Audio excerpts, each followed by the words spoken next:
walaalayaal sideedii luuliyo waxaan ku dhawaaqnay barnaamijkii taakuleynta ciidamada qalabka sida ee Soomaaliyeed balankeenu wuxuu yahay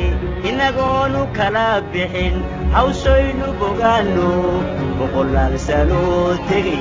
bari aynu gaarnay maanta barnaamijkan asaaskiisu macnihiisu wuxuu yahay inaan ku garab istaagno aan ku taageerno ciidamada qalabka sida qof kasta oo Soomaali ahna waxa ka saaran waajibaad sidii wadankan loogu soo celin lahaa amnigiisa iyo karaamadiisa iyo sharafkiisa loogu soo celin lahaa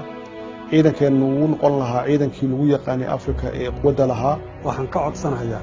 Soomaalidu meel ay joogtaba in gacan laga geysto Ilaahay iyadoo loogu dhawaanayo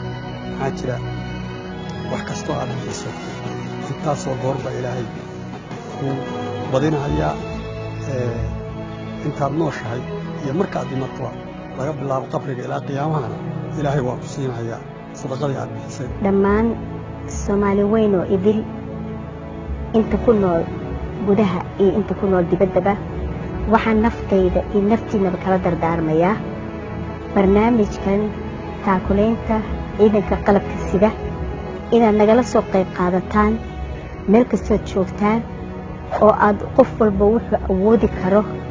akaunka hoos ku yaala shaashada hoosteeda inaad kala soo xiriirtaan oo aad ku soo shubtaan wixii awoodiina waajib idinku tahay taasoo la hubo in ay ciidanka gaarayso haddii Ilaahay raalli ka noqdo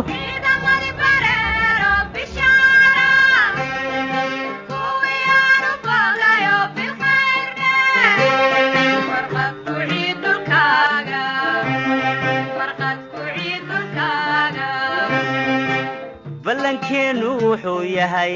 inagoonu kala bixin hawshaynu bogaano boqolaal sano tagay bari aynu gaarnay